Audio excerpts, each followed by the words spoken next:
everyone, it's Miranda. Hey, and it's Michelle. And today we are talking about Martin Luther King Jr., Dr. Martin Luther King Jr. My apologies. Yes.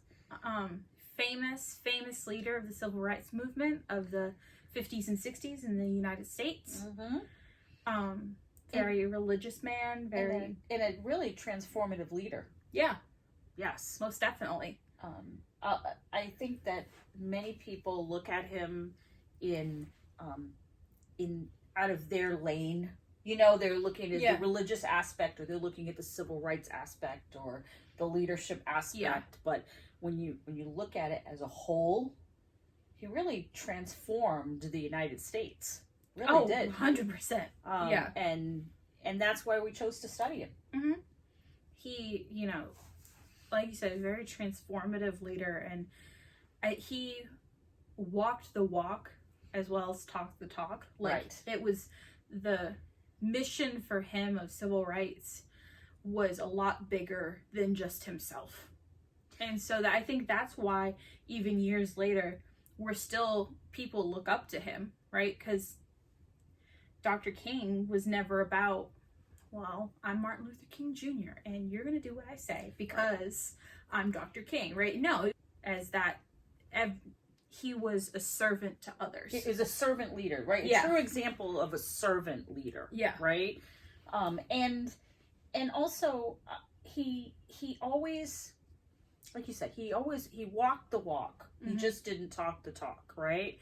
And whether he was sitting in a jail cell, mm-hmm. right, and on one of his many arrests, or for all of his protests, or he's getting the Nobel Peace Prize. Yep. The message is the same.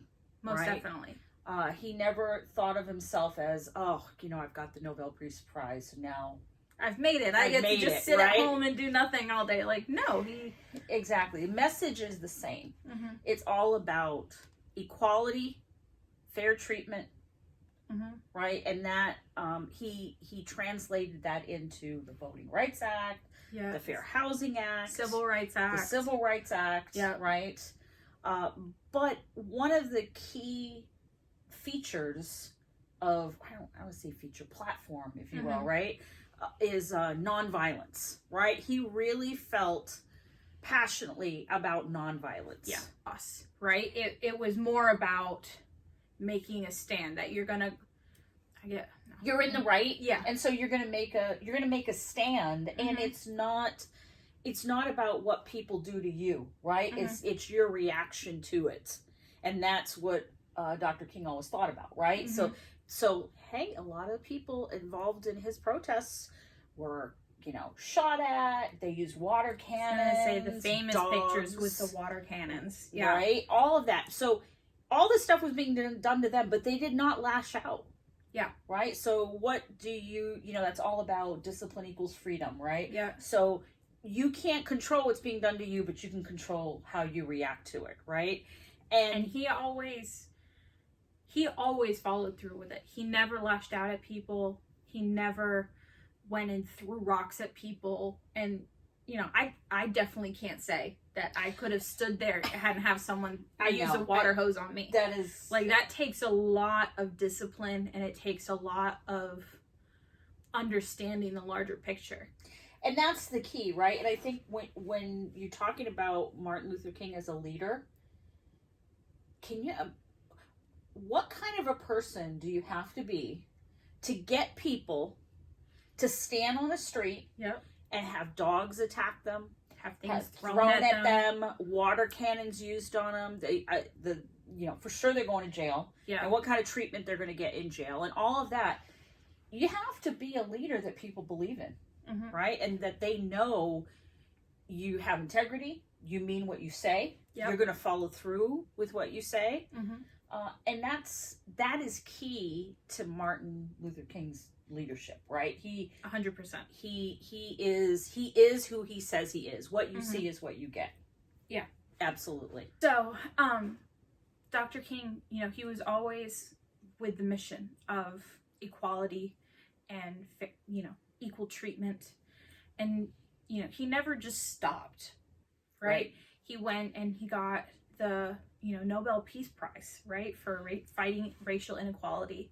through nonviolence. But then, and that was in 1964, right? Mm-hmm.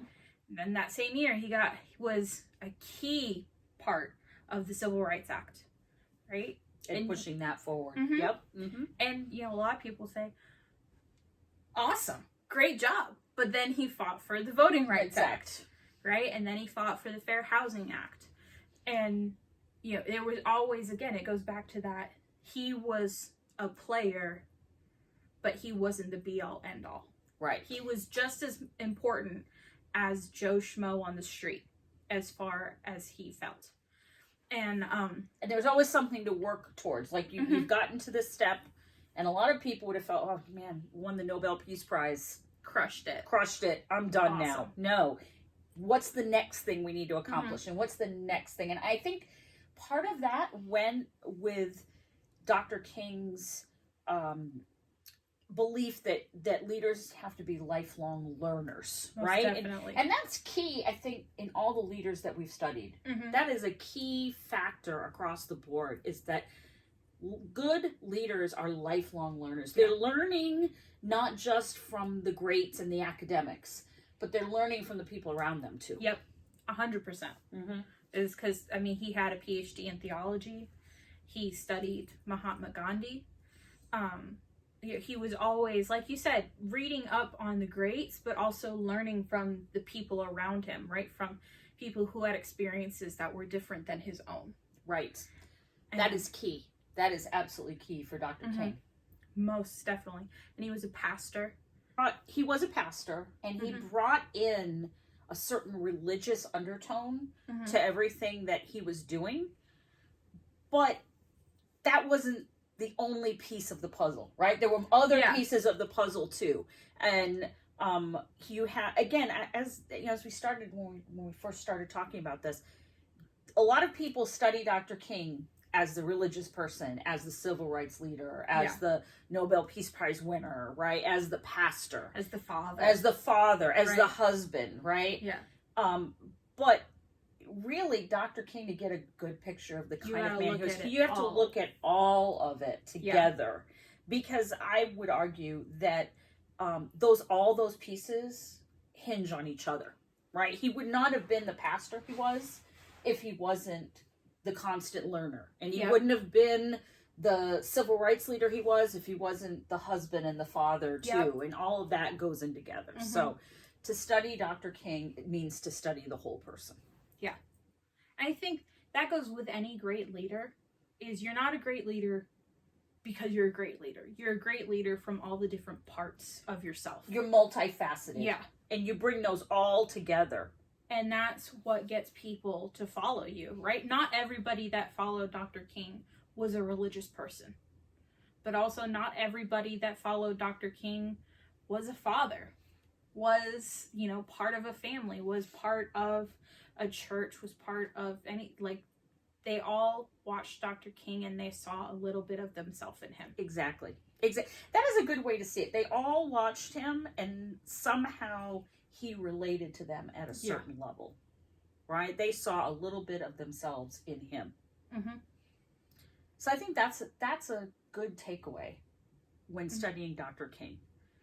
And I just can't stress enough about the idea that he walked the walk and just didn't talk the talk. And that is one of the key aspects of a great leader. Yeah.